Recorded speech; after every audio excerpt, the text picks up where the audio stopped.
is the USS Hoyt Vandenberg, a second long-distance space vehicle named after Major General Hoyt Vandenberg. He was U.S. Air Force Chief of Staff and President Truman appointed member of MJ-12 that secretly studied UFOs and ETs beginning in 1947.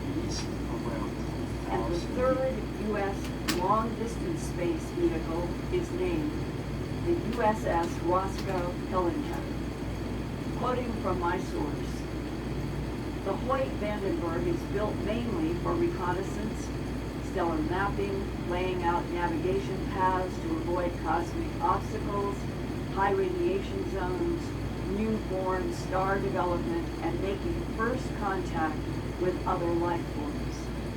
The USS Vandenberg has the largest crew of tall whites and Nordics from Sirius B on board to help facilitate first contact interaction correctly, meaning first contact interaction with other beings, other species in our cosmos. You could say that the USS Vandenberg is really the tip of the spear as we venture out. Just know that this is done under supervision from the two very old and responsible and respected off-world groups, the tall whites and the Nordics. Most of the contacts we made in cataloging different star systems have intelligences that are aware that the tall whites and Nordics are supervising us, meaning us humans. The tall whites and Nordics do not tell us where to go or where to look for other civilizations. They only monitor our activity while being on board our craft, close quote.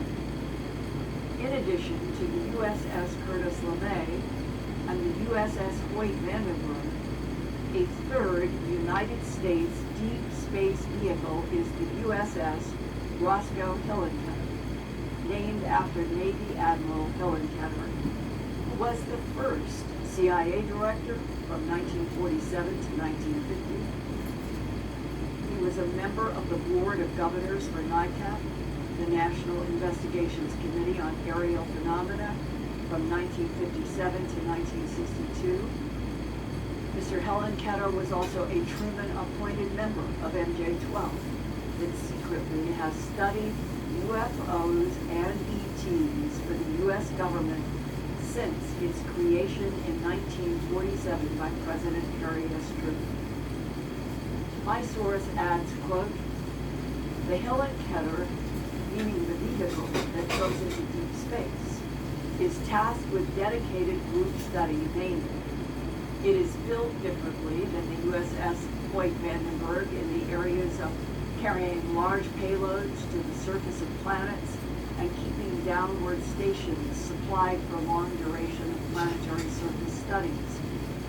Both the USS Hillenkoetter and the USS Vandenberg have crew from the United States, the UK, Russia, and Germany. The tall whites work in conjunction